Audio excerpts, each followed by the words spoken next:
बेटी मरी नहीं लेकिन माँ बाप कर रहे हैं 12वां। जी हाँ, यह अजीबोगरीब मामला है भीलवाड़ा जिले के रतनपुरा ग्राम की एक बेटी का।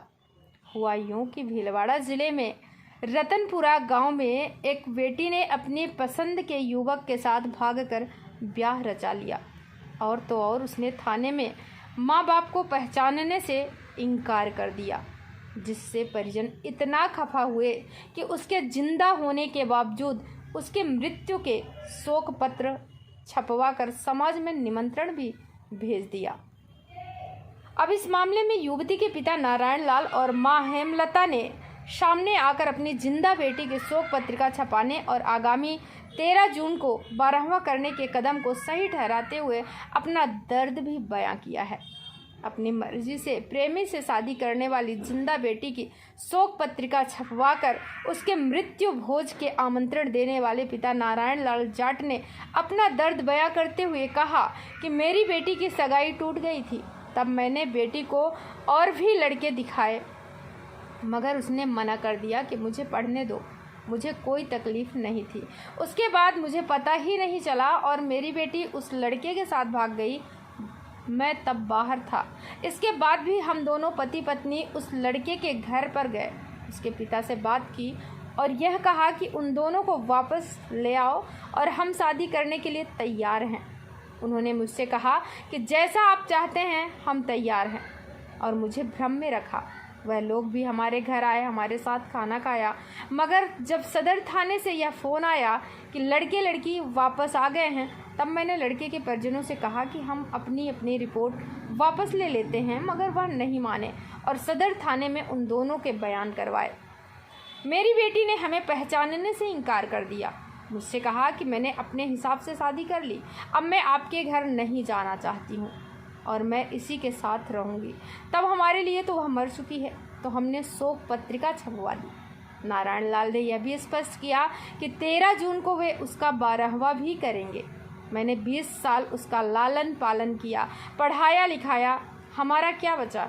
हमारा कोई अधिकार नहीं उस पर। मैं तो यही कहना चाहता हूँ, आगे आने वाली पीढ़ी ऐसा कदम नहीं उठाए। मां हेमलता जाट द्वारा अपनी बेटी की गुमशुदगी रिपोर्ट पर जब हमीरगढ़ पुलिस परिजनों के साथ सदर थाना पुलिस पहुंची तो बेटी ने अपने माता पिता को पहचानने से इनकार करते हुए अपने प्रेमी कमलेश के साथ रहने की इच्छा जाहिर की। बस यहीं से खफा परिजनों ने बेटी की मौत की 1 जून की सूचना के साथ 13 जून को उसके मृत्यु भोज की शोक पत्रिका छपवाकर बंटवा दी थी। इस संबंध में हमीरगढ़ थाना प्रभारी भंवरलाल ने कहा कि 18 तारीख को हमीरगढ़ थाने में एक महिला की गुमशुदगी दर्ज हुई थी। गुमशुदगी दर्ज होने के बाद वह महिला मिल गई और उसके बयान लिए जा चुके हैं। लड़की बालिग है और कथना अनुसार वह अपनी इच्छा से जिस लड़के के साथ गई थी उसके घर चली गई है। गुमशुदगी दर्ज थी, उसका निस्तारण हो चुका है। वर्तमान में कोई प्रकरण पेंडिंग नहीं है।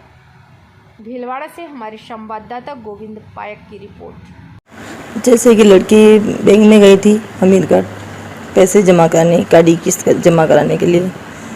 वहाँ से उसने पैसे और उनके पापा की चेन गाड़ी की डिग्गी में रख दी। बैंक गई भी थी लेकिन वहाँ उसने पैसे जमा नहीं कराए।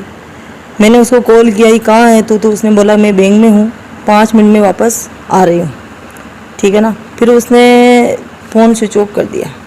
1:27 में वापस फ़ोन किया तो उसने मेरा फ़ोन काट दिया। मैंने सोचा अभी फ़ोन डिस्चार्ज होगा, कोई बात नहीं, वो वापस कर देगी फ़ोन। फिर 10 मिनट में मेरे लड़के के फ़ोन आया कि मैं कमलेश के साथ जा रही हूँ, बैंक के पीछे वाली गली में गाड़ी है मेरी, तो ले जाना। फिर मैंने उनको घर जाकर बोला कि भाई जैसे हम 10 आदमी आप ले आओ, 10 हमारे घर वाले, ओके, हम समाज के हिसाब से अपने हिसाब से खोल वगैरह जो भी भरनी है, कपड़े वगैरह जो भी देने हैं वो हिसाब से कर ले। तो उन्होंने कहा ठीक है, हमको रिश्ता मंजूर है। और हमने कहा भी आपको मंजूर है तो हमको भी मंजूर है। देखो मैं ऐसा तो नहीं चाहती भी मेरी बेटी वहाँ नहीं रहे, कोई बात नहीं, सगाई रही हुई पहले, तो चलो ठीक है, मैं कल तक बच्चों का 24 घंटे में बच्चों का पता लग जाएगा, कोई दोस्त के हिसाब से पता चल रहा है। लेकिन फिर भी वो हमको बाद में घुमाते रहे। बच्चा और लड़की और लड़का उनके संपर्क में थे तो भी वो हमको घुमा के रहे। हम उनके घर बैठे हैं, उनका कॉल आया कि आप सदर थाने में आ जाओ। मैंने कहा भी सदर थाने में कैसे आए? थाने का तो कोई मैटर ही नहीं है, थाने में किस लिए आए? हम उनके घर बैठे हैं, अब उन्होंने ये बोला कि भाई आप लड़की से पूछ लो, तो मैंने कहा भाई लड़की के बयान नहीं लेने, हमको तो समाज के हिसाब से काम करना। तो लड़की को पूछा तो लड़की ने मना कर दिया कि मेरे माँ बाप ही नहीं हो, मैं आपको जानती भी नहीं हूँ, हमारी तरफ देखा ही नहीं उन्होंने। क्या क्या उस समय क्या फील हुआ आपको? क्या फील हुआ, मैं तो बहुत रोई। उनसे बच्ची से भी गुंजाइश की भाई बेटा कि चल तेरी शादी से इसी से करवाएंगे। उसके बाद भी बच्चे नहीं बने? हमारी तरफ तो देखा भी नहीं उसने कि माँ आएंगे पापा आए, कोई भी आया देखा, बड़ी नज़र भी हमसे नहीं देखा कि भाई हम ये हमारे माँ बाप, ऐसा जैसे कोई अनजान है, हम उनके साथ जबरदस्ती कर रहे हैं। अब अगले बोल रहे हैं कि 18, पुलिस वाले ने भी बोला कि वो 18 साल की हो गई।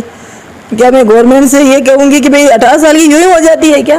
पहले संबंध टूट गया था, उन्होंने अगले वाले ने संबंध तोड़ा, कोई दिक्कत नहीं थी।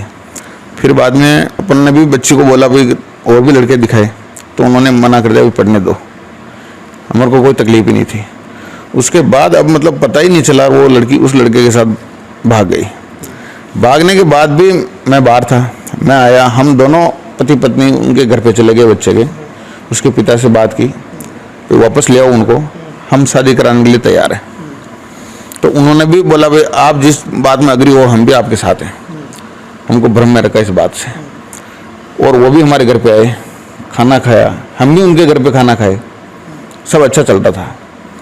फिर बाद में हमने बोला भाई कि बच्चे को ले आओ आप, और हम शादी कराने के लिए तैयार हैं। तो भी वो सामने तो यही बोलते रहे कि हम भी तैयार हैं, लेकिन वो नहीं लाए। फिर बाद में सदर थाने से फ़ोन आया, तो बच्चे आ गए। तो हमने ये बोला भाई अपन ने एक दूसरे पे इल्ज़ाम तो लगाया नहीं, तो हम भी अपनी FIR उठा लेते हैं, आप भी उठा लो, और घर पे ले आओ बच्चे को, घर पे बात करेंगे। फिर भी वो नहीं माने, सदर थाने में गए, उधर बयान कराया तो उन्होंने मतलब बच्ची ने इनकार कर दिया हमको पहचानने से, बिल्कुल मना कर दिया भाई मैंने अपने हिसाब से शादी कर ली और मैं घर पे नहीं जाना चाहती हूँ और मैं इसी के साथ रहूँगी। तो उसके बाद हमारे लिए तो मर चुकी हो, तो हमने शोक पत्रिका छपवा दी। 13 तारीख को जो कार्यक्रम आपने कहा है वो बिल्कुल करेंगे, वो जो भी है। 20 साल पढ़ाया लिखाया उसको, तो हमारा क्या बचा भी उसमें? भाई माता पिता का बच्चा क्या इतना पढ़ा लिखा के खर्चा किया इतना, तो हमारा क्या अधिकार रहा है उसमें? और कोई संदेश आप देना चाहेंगे मीडिया को? मैं तो यही संदेश देना चाहता हूँ कि आगे आने वाली पीढ़ी मतलब ऐसा कदम ना उठाएं। 17 तारीख को हमीरगढ़ थाने में एक महिला की गुमशुदगी दर्ज हुई थी। गुमशुदगी दर्ज होने के बाद कुछ दिनों पूर्व वो महिला वापस मिल गई है, उसके बयान लिए जा चुके हैं। बालिग थी, उसके कथनों अनुसार, कहे अनुसार स्वेच्छा से वो वापस जिस लड़के के साथ गई थी उसी के साथ उसके साथ उसके घर चली गई है। गुमशुदगी दर्ज थी जिसका निस्तारण हो चुका है। अपने वर्तमान में कोई प्रकरण पेंडिंग नहीं है। ये मामला कहाँ का है? ये मंगरोप थाना क्षेत्र में रतनपुरा गांव है, वहाँ की महिला है। महिला का नाम?